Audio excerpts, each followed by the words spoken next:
bahasa agamanya, bahasa Qur'annya, musibah itu datang karena diundang oleh manusia. Apa penyebab datangnya musibah? Saya tidak bahas melalui ilmu teknologi, tapi saya mencoba memperjelaskannya dari Al-Quran sebagai sumber ilmu pengetahuan umat Islam. Ini tidak ada hubungan dengan geologi. Ini hanya pedoman buat orang beriman. Kalau Bapak percaya berarti Bapak termasuk orang beriman. Kalau Bapak bilang tidak ada hubungannya berarti Bapak pura-pura beriman. Apa landasannya? Silahkan buka Al-Quran, surah Al-Imran ayat 112. Setidaknya dalam Al-Quran itu didapati informasi ada 4 penyebab datangnya musibah yang menyebabkan sebab datang bencana alam ini. Undangan itu datang gara-gara apa? 1, kata Al-Quran, yakfuruna bi ayatillah. Mereka kufur terhadap ayat-ayat Allah. Mereka dustakan ayat-ayat Allah. Menurut orang Islam ada 2 ayat Allah. Ayat tertulis dan ayat tercipta. Ayat tertulis Al-Quranul Karim, ayat tercipta lingkungan alam. Bagaimana sikap manusia khususnya bangsa Indonesia terhadap ayat-ayat Allah? Coba ngaku beriman, ngaku ketuhanan yang Maha Esa, bahkan ditulis, dideklarasikan dalam Undang-Undang Dasar Republik Indonesia. Konstitusi kita mengakui dengan rahmat Allah yang Maha Kuasa. Atas berkat rahmat Allah kita merdeka. Tapi apa kelakuan bangsa Indonesia? Azan, pembacaan ayat suci di Quran dianggap mengganggu. Coba Al-Quran, katanya kita umat beragama, katanya kita percaya kepada Tuhan yang Maha Esa. Kok bisa-bisanya pengajian mengganggumu? Kok bisa-bisanya suara azan membuat kau risih? Di mana Allah tidak marah? Hasilnya bilang, kan ditahu itu jadwal. Namanya juga, jangan terlalu keras. Ya namanya panggilan pasti dikeras. Allahu Akbar, Allahu Akbar. Ya namanya panggilan pasti dikeraskan. Kalau dikecilkan, bukan namanya panggilan Pak, si bicie. Dasat, dipanggil. Dasat, dasat. Nah, itu baku bici namanya itu.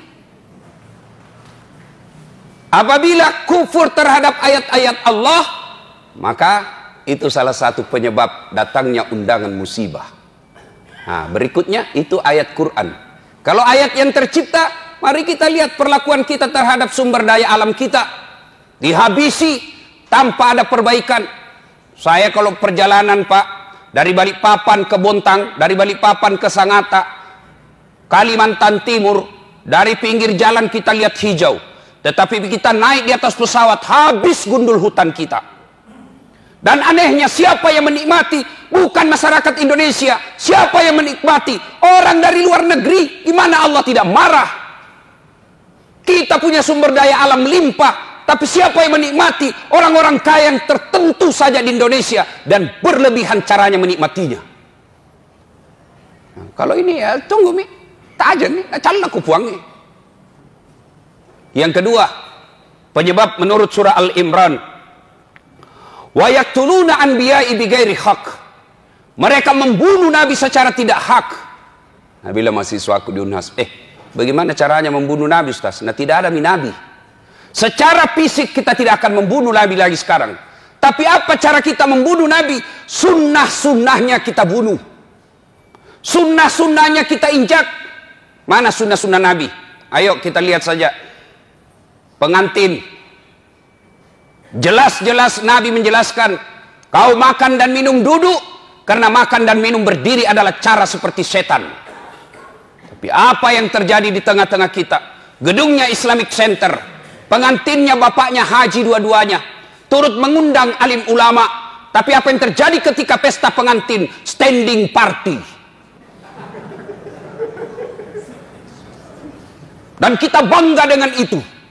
Pantas sunnah-sunnah Nabi kita injak-injak. Masih berkaitan dengan pengantin. Ini riolo ugie, mangkasae, masiri kiko anak tak sibaw rane. Malu kita kalau anak kita belum menikah sama laki-laki. Tapi apa lihat Pak? Tinggi sekolahnya bapaknya, profesor doktor bapaknya, tokoh masyarakat bapaknya. Kita lihat undangan pengantinnya, belum ijab kabul anaknya sudah baku peluk fotonya di undangannya. Jangan lihat Pak. Yang mengundang tinggi sekolahnya, tokoh masyarakat, disegani, terpopuler di suatu kampung. Tapi lihat undangan pengantinnya anaknya, belum pi ijab kabul sudah baku peluk. Dikasih bodoh-bodoh sama fotografer. Ya, maju-maju kok sedikit.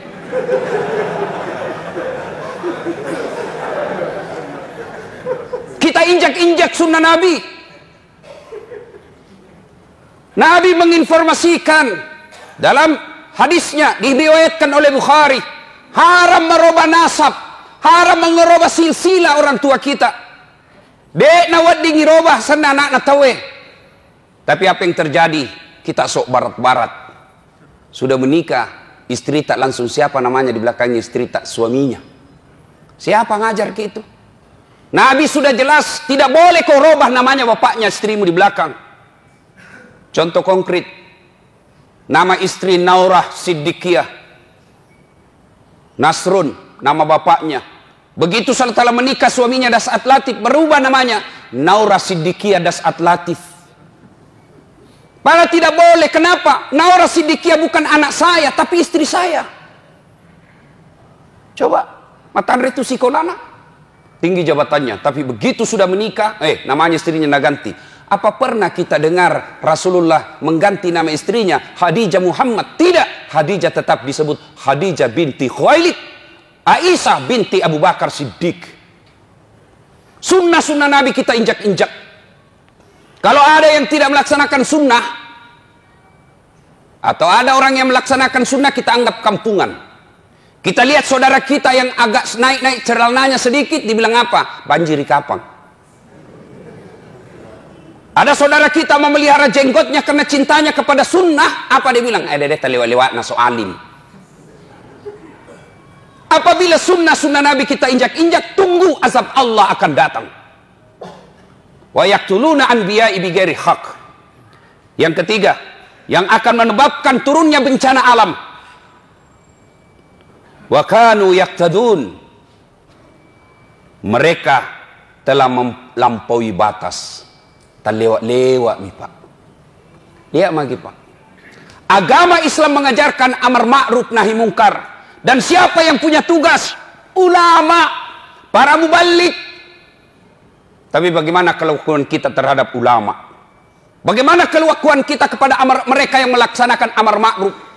Mereka yang tulis la ilaha illallah dianggap teroris. Mereka yang menulis la ilaha illallah dianggap anti NKRI. Masa kalimat tiada Tuhan selain Allah kita takut? Dan siapa yang lakukan itu? Orang Islam sendiri. Anda yang lakukan kriminalisasi itu bukan non-muslim, orang non-Islam, kita masih bisa tolerir. Kenapa? Tidak mengerti. Islam sendiri, solatnya selalu mengucapkan la ilaha illallah, tapi takut dengan kalimat Allah, takut kalimat tauhid. Gimana caranya? Disebut terlewat-lewat. Mana ada kasihan itu ulama pegang senjata? Mana ada itu ulama mengajarkan rongrong NKRI? Yang justru kita teror adalah yang mengajarkan amar ma'ruf nahi mungkar. Tapi para koruptor, coba kita lihat kelakuan negara terhadap koruptor. Saudi Arabia, koruptornya pancung, potong tangannya, potong kepalanya. Di Indonesia apa yang terjadi? Koruptor potong masa tahanan. Ini kan keterlaluan namanya. Terlewat-lewat mako. Marah Allah. Dan yang keempat, penyebab turunnya musibah di muka bumi ini, kata Allah menurut Al-Imran ayat 112. Dzalika bima adzau. Mereka berbuat zalim secara terang-terangan. Mereka berbuat dosa secara terang-terangan. Sekarang dosa sudah tidak dianggap lagi sesuatu malu. Beberapa kali saya masuk warung kopi, karena ajak teman saya ngajak, oke lah, nanti dibilang ki sombong kalau diajak tidak datang. Saya datang, miris hati saya. Kok ada Bugis Makassar, budaya kita siri, budaya kita Matandre siri. Kok ada perempuan tidak malu-malunya merokok di depan umum, yang membuat saya miris merokok di depan umum karena dia pakai jilbab. Dan itu kita anggap biasa. Ini kan sudah terlewat-lewat. Kita orang Bugis Makassar, makun raye ipaka lebih, makun raye matandre onronna. Tapi kok bisa-bisanya pakai jilbab dengan rapi di depan laki-laki, orang banyak meliriknya, dia santai dan merasa tidak malu merokok di depan umum pakai jilbab. Ini yang disebut zalika bima azau. Mereka berbuat zalim secara terang-terangan. Belum lagi pembuat dosa, dosa zina secara terang-terangan. Mereka secara terang-terangan membuat komunitas, tidak malu dideklarasikan dirinya. Riolo makadete sama sirik-sirik kok mapigau salah. Sekarang apa dia bilang? Biasa nih. Dulu kalau ada perempuan hamil diusir dari kampungnya, masuk kok upaka sirik kasih di kampung. Bapak rela dia buang anak gadisnya untuk apa? Karena dianggap membuat aib buat keluarga. Sekarang apa? Nyata-nyata hamil 7 bulan pesta besar-besaran.